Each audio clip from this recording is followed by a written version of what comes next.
There is a massive movement happening within the longevity and aging landscape. It turns out there is much we can do to extend our lifespan and reverse the effects of aging.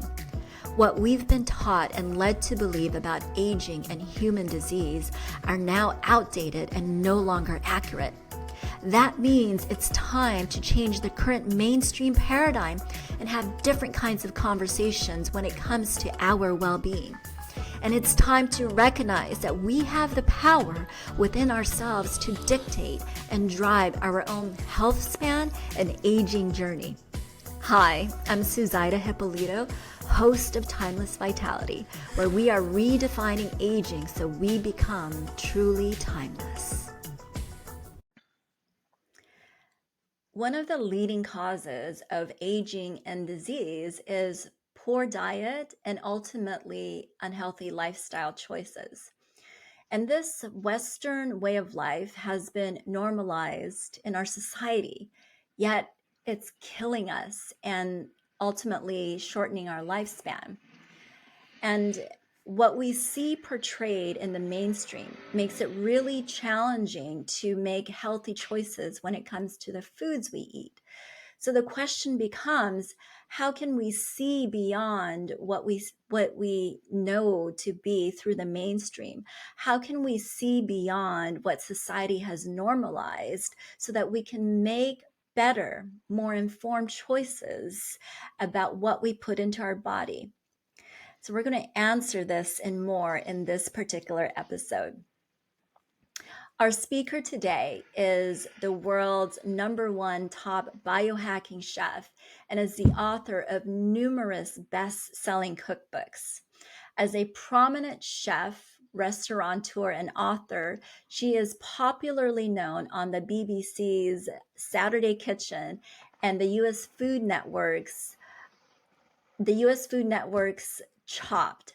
She has also made various TV appearances alongside culinary icons such as Anthony Bourdain and Nigella Lawson. She is also internationally recognized as the culinary nutrigenomic chef, longevity, and anti-aging expert. This woman is an icon herself, having made significant contributions to the culinary world with her passion for wellness, longevity, and health-conscious living. Please meet Silvena Rowe. Hi, Silvena. Hello. Well, I'm very humbled by your very kind and, special words. Thank you very much. Thank you. It's great to be here. Thank you very much for inviting me. So, yes, fire away. Well, and thank you for this very necessary conversation, because I know there's so much we can do to promote our longevity, to promote a healthy aging, and even reverse the effects of aging. And so I'd like to start by having you describe some of the work that you have put out into the world that is focused on longevity and biohacking our system.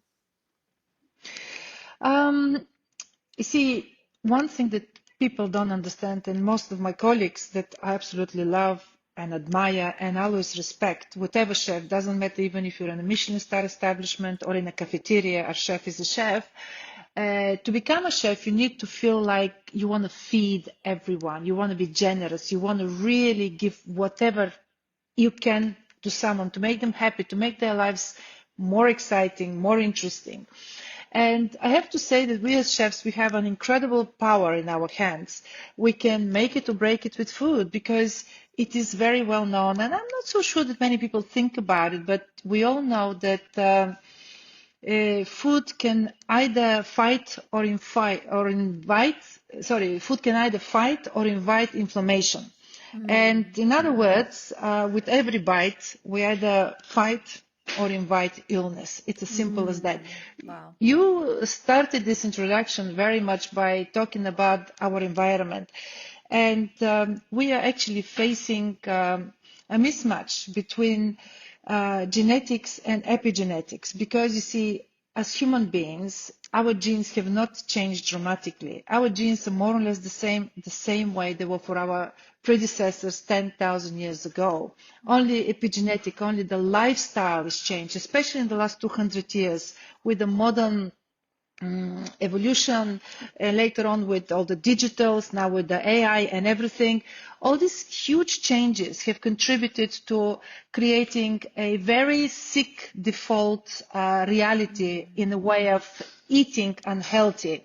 Like, for example, the so-called very vast field of ultra, uber processed food. Now, there was no such degrees of cancer even 30, 40, 50, 60 years ago. Now, cancer seems to be a prevalent illness. Everybody is afraid of it. Of course, most people we know die from cardio-related illness.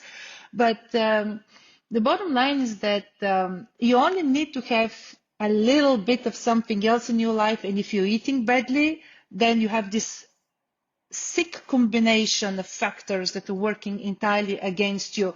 So in other words, what I'm saying is that we are facing a reality in which not many people are questioning why is this food so cheap, but they're very fast to question why is this food so expensive. We never question why a chicken in the supermarket costs you $2, $3. There is a reason about that. There is a reason because it's hormonized, because it's full of antibiotics, it's full of E-numbers, it's full of unpronounceable names and chemicals, and all this is passed into you. And this is where the problem is. So through my work, I'm trying to highlight the importance of eating simply, but eating foods that contain the right information for our cells, for our molecules. It's as simple as that. You don't have to be a doctor, because I'm not one, although I work a lot with doctors in my practice. You do not need to be a medical persona to understand. In fact, most doctors, especially in conventional medicine, not so much pay attention to nutrition, because we all know famously that doctors themselves say that throughout the years of their training, only about 6 months of those years are paid attention to nutrition. It is functional medicine that pays a lot more attention to food. So in other words, what I'm saying is that through my practice, through the way I work, I like food to be able to target the root of everything possible that can develop as an illness. So I have become specialist now on the food that is just as delicious, just as voluptuous, just as seductive, inviting, satisfying, and life celebrating, but also at the same time to be good. First of all, it's very simple. Take the sugars, take them off the list. Nobody needs sugar. Yet, I myself, until a few years ago, used to eat a lot of sugary products, despite the fact that I can do desserts without sugar. So it's very difficult. It's addictive. And I'm not saying it's an easy fix, but we can try slowly and gradually. It's a bit like an addiction with the sugar. Then there is the oil. So it's a lot of factors that we can clear slowly out of our diet. But of course, let's remember also it's not just food. It's a lot of external factors that also play a role. Those like our spirituality, our emotional state, our mental health, and of course nutrition. So if we get all these aspects working together, we are onto a very good chance to live a very long, healthy, productive, incredible. And I say productive, even so, after the age of 50 and 60 and 70, we need to be even more productive than we ever were in our 20s and 30s. Of course, I'm not talking about women having babies. I'm talking about productive with the brain. And that's interesting you say that, because we, as a society, we tend to believe the opposite effect, that we, as we get older, we become less productive in the brain. And here you are saying, no, we get to be more productive in the brain.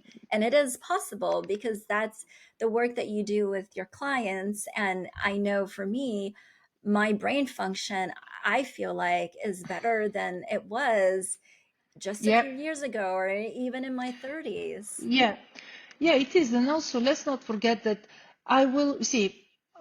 for what is worth, and I'm very happy to say it now, I have never smoked or never drunk in my life. So this is a good thing. Most people think of me as like, oh, she doesn't drink, she must be an AA. No, I just never drank alcohol. Mm-hmm. So the bottom line is that this helps. But if we remember that there is a lot of foods that help the brain function, the cognitivity, the so-called nootropics. So you see, through my practice, through my work, I highlight foods that complement very well our daily life, but feed our energy, feed certain body organs, the brain, the heart, the arteries, etc. You will be very much a witness, like most people, on all those new, relatively new biological age testings. I have done 3 or 4, and they all shown different. So there is no Goldilocks rule. There is not one size fit all.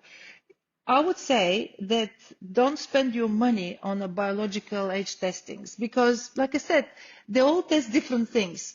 It's only enough for you to have sprained your ankle, so you have inflammation in your body, and you happen to do a certain blood biological age test on that day. Of course, your body is in recovery mode because you have sprained your ankle. Simple things like that. And suddenly your age is affected by these things. So, but how you know about your age? It's energy. As I always say, energy is the ultimate currency. I have more energy, I have more zest, alhamdulillah, thank God, than I ever did in my 30s and 40s, Mm-hmm. and even early 50s. So I have to say that energy is everything because I have 2 granddaughters now and I'm able to run with them, to outrun them even. And this is what we want as we get older. We want to be strong. We want to be physically but also mentally strong.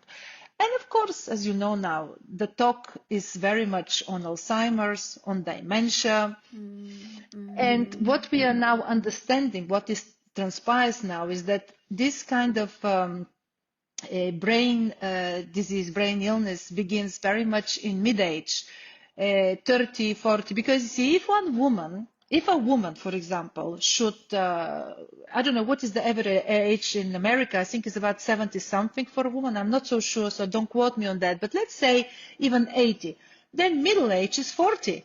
So Mm-hmm. are we Mm-hmm. really happy with that? Am I really happy to be in my middle age at 40? I'm now close to 60 and I'm not even in my middle age. I consider myself, whoa, a lot before my middle age. I should be, but the lifestyle I lead does not allow me to think that way, not to feel that way. So what I'm saying is that you and only you are your best doctor. No doctor knows you better. Even if you have a family doctor who has been a doctor of your mother, grandmother, father, cat, dog, uncle, brother, sister, pets, and all this, no. You know yourself the best way because you know your body the best way. So when you wake up in the morning and you're ready to conquer this world, you're ready to actually say, yay, what's next? Bring it on, bring it on, then you are definitely on a great path to longevity, a healthy, wholesome longevity. Absolutely. Well, and that brings me to my next question about mindset. The other day when we were talking about the mindset of aging.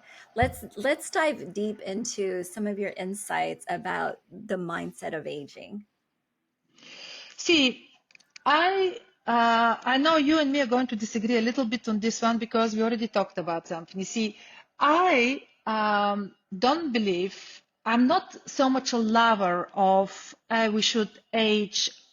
People like to say, oh, you should be aging like a cathedral, or you should be aging like a great wine. No, Mm. I believe that the most important element of aging is inside.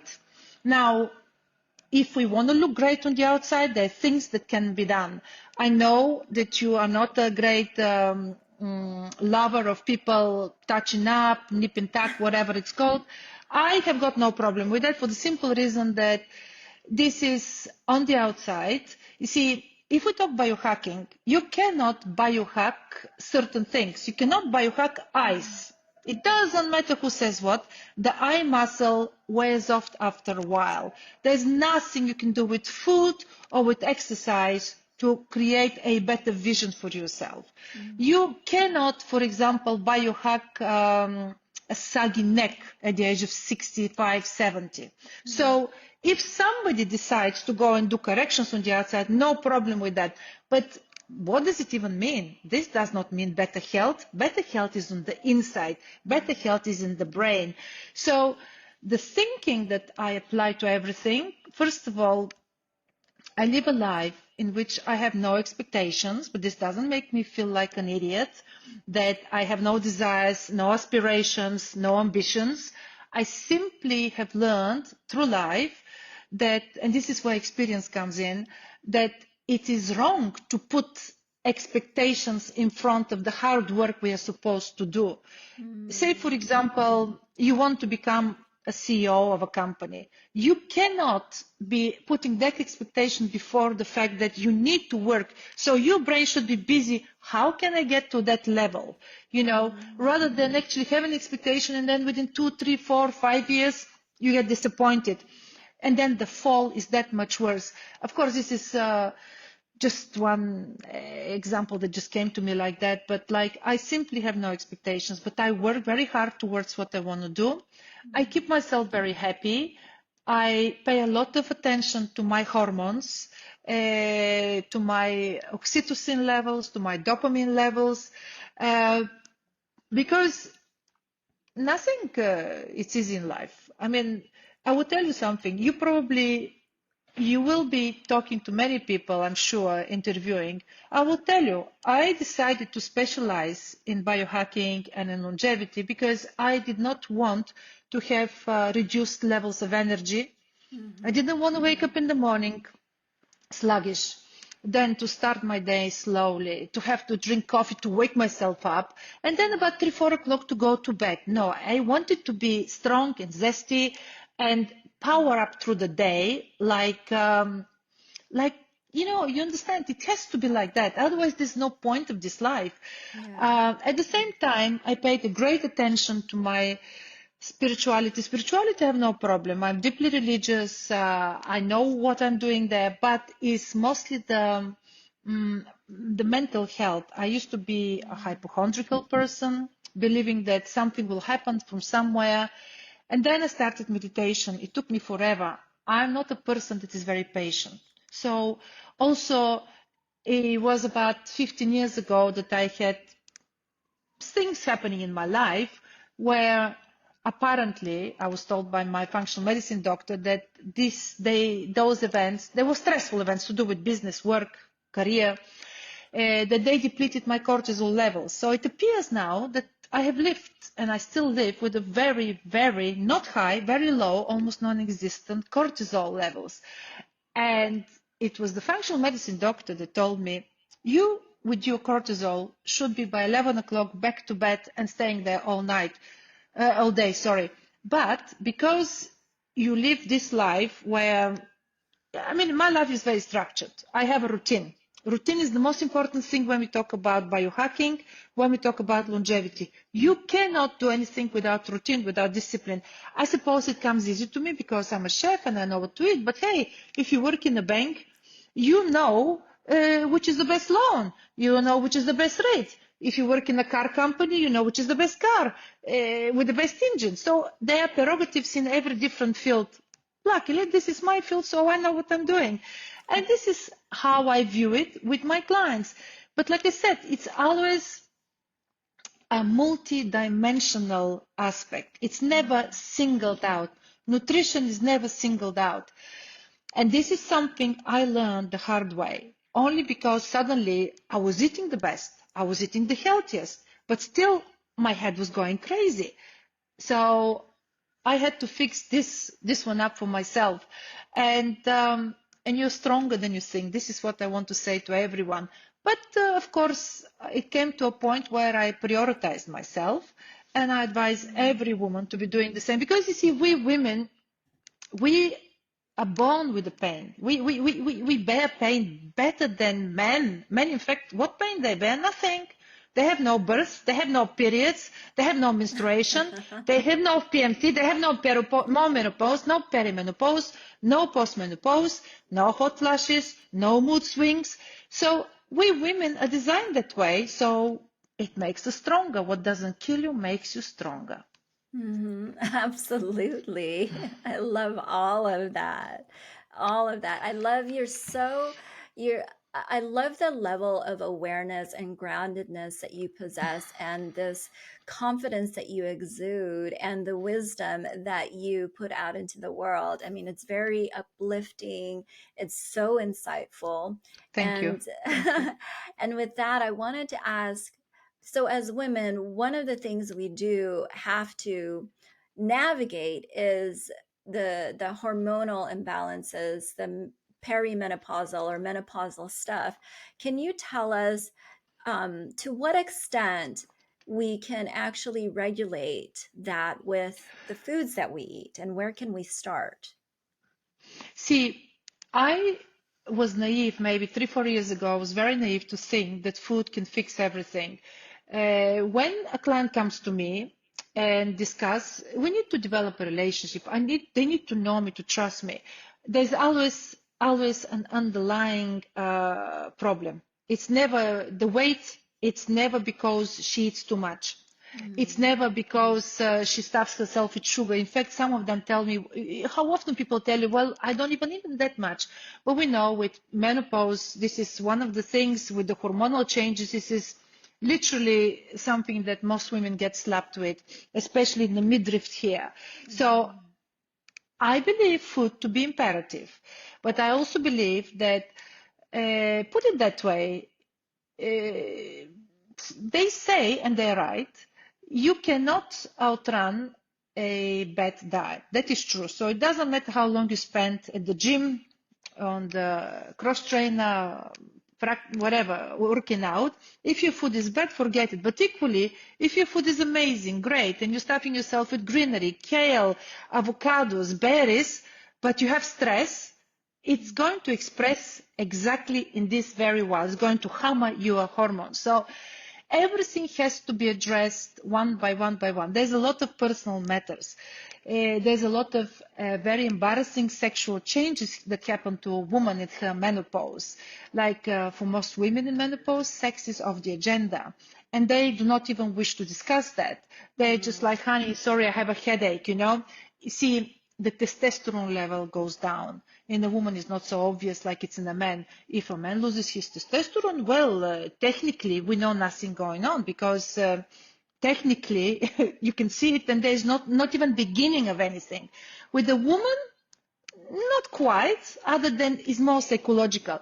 So I would say food would play an imperative role, and basically there is a lot of, I would suggest, what I would be doing with my clients, I would suggest a very gentle detox, first of all, to Mm. clear certain aspects, you know, to perhaps introduce some level of fasting, knowing very well that we women, we cannot fast the same way as men, because it's simple. Men have only one hormone, testosterone. This is it. Thank you very much. Women, testosterone, progesterone, estrogen, DHEA, cortisol. I mean, there's just so many, it's crazy. And this creates a complication, a big complication.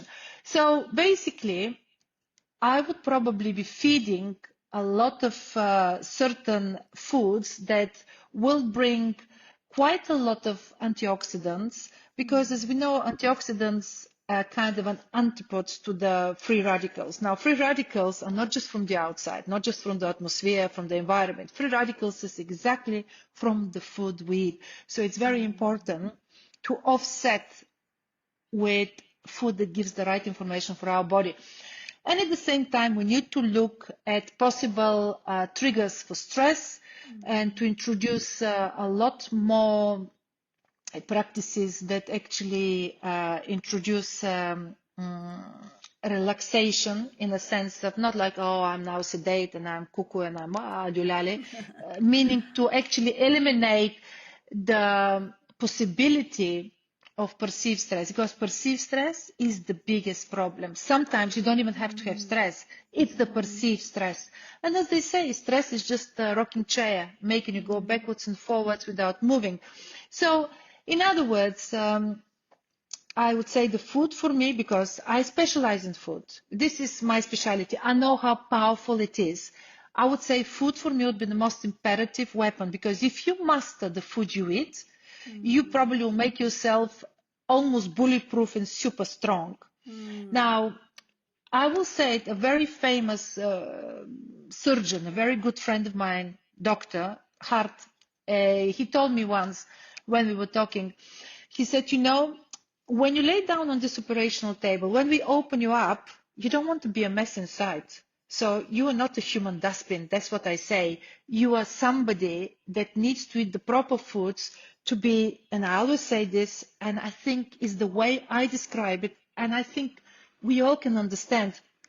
You need to be like this amazing humming galaxy with inside you, with stars and moons and suns humming beautifully together. And this applies mostly to the gut.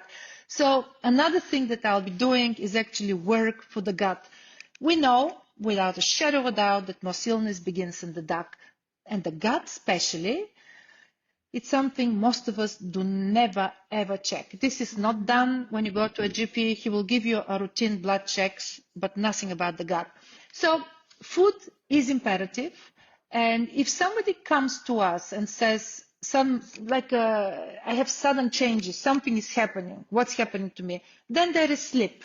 Then there is circadian rhythm. So many elements that needs to be looked into it and connected together. Just like I said, it's multidimensional. One cannot exist without the other. Yes, it's a symphony. It's a symphony, and it's an orchestra, Yes, and we're the conductor yes, of it. Now, yep. you talk about food talking to your body. Can you tell us more what you mean by that, that our foods talk to our body? It's like, say, for example, it's a computer, and the information you seek from your computer is the information you put in the computer in order to give you back the feedback.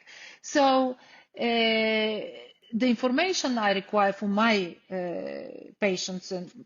for my clients and for myself, it's actually information that will make my brain stronger, more vibrant, with better cognitivity, because I don't want to start getting forgetful. I don't want to start getting a bit dizzy and like, oh, what did he say? And what's this? And oh, what was happening? Now, so I therefore will pay attention to more foods that would really, really pay attention to, say, for example, I'll give you the classic example, and I'm surprised how many people don't know it, blueberry. Blueberry for me is the queen of fruit. I eat it with handfuls. The problem is that it's never cheap. It's a bit more expensive, but it's certainly cheaper than medicine. So the question is, do you want to pay attention to your health now, or do you want to pay attention to your health later when you're in a hospital bed and you have to pay zillions to doctors and equipment and operations and God forbid what? So I would eat foods that actually bring certain antioxidants. Then I will eat foods that actually feed my gut. For example, I would eat food that, because we now know that there's certain bacteria in our gut, like say Akkermansia. That's one of my favorite subjects, only because I studied it in such detail. Akkermansia, it's a bacteria, and the interesting thing about it is it represents between 3 and 5% of all the trillion bacteria in our gut. What it means is that this is a very large representation. All the other trillion bacteria are singular only singular. So this is actually a big community of bacteria, and it lives in our mucus, the mucus of the gut, which is very important. And it is known very well that no supplement can help with this particular bacteria. But it is also known very well that it's extremely protective to have this in abundance. Now, so therefore, I'll recommend certain foods to feed that, and they're not that many anyway. I have gone through trial and error so many times, For example, not knowing why my acromencia levels were not being increased, you know. So another example, food cannot feed everything. Say for example, vitamin D. Doesn't matter how many mushrooms and whatever you eat and how much sun you get. Impossible. So there you supplement. And I'm a lover of supplements, but most of all, I'm a lover of real food, real wholesome food. Yeah, organic is good. But even today, I bought berries. I'm in a foreign place. I don't know if they're organic. I don't think they're organic. But I then wash them in a particular way to make sure that all the pesticides is out, etc., etc. So you do your best. And you know what? It changes the way you see things. It changes the way you think. So if you look at yourself and say, you know what? I think, say for example, you have a fatty liver, fatty non-alcoholic liver. I had one, you know, because I'm greedy. I see food, I eat food. Oof, too much. And I eat and I will take even your food. I am so greedy with food. So basically, this was 2 years ago. So I was like, what? I have a fatty liver and I'm not, okay, I'm not slim, but I'm not fat either. I didn't know what it meant. The beautiful thing about the liver is that it goes back to normal. From nasty brownie kind of color and it goes to this nice pink, more or less liver after a while if you look after it, but it takes a long time. This is the one drawback when we work with food. It takes a long time, but it stays there. You know, it's not like a quick fix. And this is what food does. And also the beautiful thing about food is that you cannot overdose on food. Food is just food. It's safe. It's amazing. I love that. So it's a matter of just understanding your body and recognizing Yeah, what is your body yeah, telling you, and then finding the right foods to communicate to your body for better health, for wellness. yeah. Now, But you know, I just want to add something. Sorry. yes. Most people know the theory, but most people are not prepared to give up their lifestyle in order to improve Mm, that. And also, yeah. when you're young, health is a given. You just don't think. But like I said earlier, dementia, Alzheimer's, they all begin to form in the brain around 30, Mm, 35, 40, even sometimes mm. earlier. So it's another one to look out for. Yes, I mean, absolutely. Well, there's three questions I like to ask all of my speakers, Silvena. The first Hmm. question is this: what is your number one life hack for promoting your own longevity? Number one. Okay, I would say number one hack for me is sleep. Even Mm, so, I'm not a sleep expert. I sleep like 10 hours a night, 9 to 10 hours. Of course, when I'm traveling or something else, I cannot sleep on the plane. I like to sleep in a room that is cool, dark, and not noisy because I'm a light sleeper. So I would say sleep is imperative. Why? Because sleep feeds the human growth hormone the best way. mm, You know, why babies sleep so much? Because they need to grow. And people don't ask themselves this question. So I would say this is number one hack for me. It's sleep.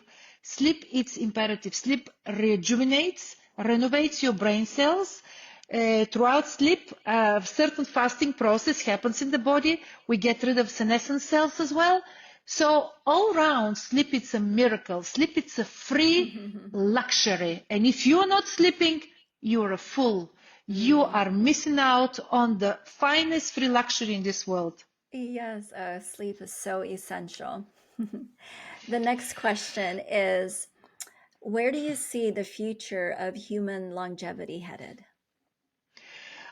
Well, the way it's shaping right now, there's a lot of interest. I think a lot of mercenary interest, a lot of everybody is trying to make money out of it. They're not going exactly the right way about it. I'll tell you why. I attended quite a few biohacking longevity conferences. And for example, their biohacking dinners are not biohacking at all. They're full of, Mm, I'm sorry to say, full of alcohol. They start at mm, 9 o'clock at night when we shouldn't be even eating. So I would say that the future is definitely there. It's something is definitely happening, but the way people are going about it, the way those big crypto boys and Bitcoin boys are going about it is to actually create the next gadget, the next ring, the next bracelet, the next pillow that I will put my head on overnight, and the next morning I will wake up 25 minutes younger. Then the next night I'll be another 25 minutes. No, no, this doesn't work like that until this magic pill comes to the market that we pop in our mouth and suddenly we are younger and more vibrant and healthier. Until then, we only have one thing, and that's food, because this is what we do. We eat, some of us twice a day, some of us 3 times a day, some of us 5 times a day. This is the most common thing that unites us, that we all do. So food is very, very important. Yes, yes, yes. Thank you for that. And the third question is this: what thought or act takes you back to a childlike, playful state? Um, You know, I've only realized that in the last maybe 5 years, I began to be less infantile. I'm very playful in a sense of, but you know, this what happens when you have energy, you're playful, you know. So I'm playful with my sons, I'm playful with my husband, I'm playful with my granddaughters, I'm foolish sometimes. I actually, when I say foolish in a kind of, I'm not serious and sensible, you know. I kind of keep very much the playfulness, you know, in the sense that I actually don't want to take anything that much seriously anymore because it just doesn't matter. Because I have realized that I have no control over the circumstances. What will be, but I have a really big control over the way I react on these circumstances. And this I keep telling myself every day because this is something I want to become bulletproof, foolproof. Whatever happens, I want to be able to control my reaction to it. Mm-hmm. Wow. And my experience of you so far is that you are bulletproof and you are foolproof and you are the epitome of everything you've just talked about with food and Thank you. longevity and the lifestyle. So thank you for being such an example, a model of possibility for Thank you. us.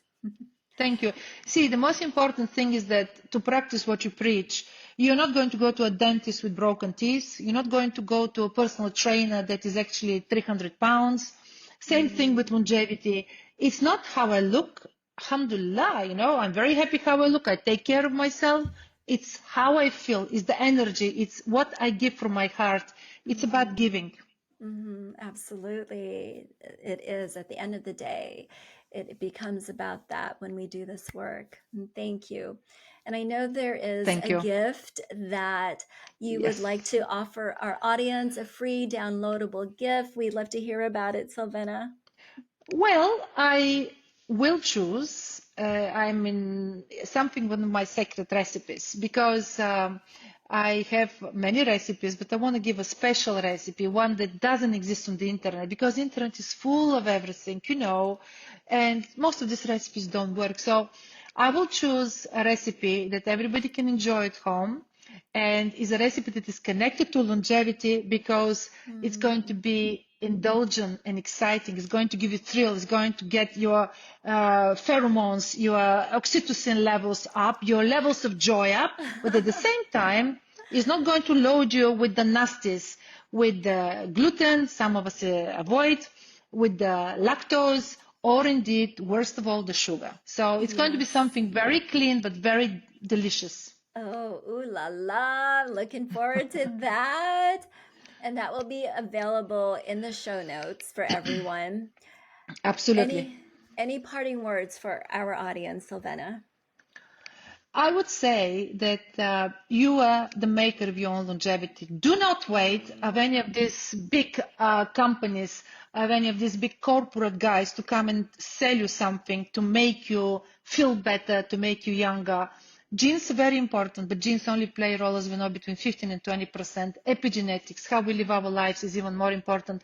The greatest luxury in the world is to know and to honor yourself, you know, and if you do that, You're Mm. already on the route to an amazing, vibrant, zestful, passion-filled longevity. And there it is, the secret to longevity. Mic drop. And thank Thank you, you. thank you, thank you for being with us here today Thank and you. for sharing so much of your wisdom and sharing with us what you put out in the world in the most intimate way. Thank you so much for having me. I was very happy to share that, and we stay in touch. Absolutely. And to you, our audience, cheers to promoting your own longevity and taking charge of it. Love you all. Mwah.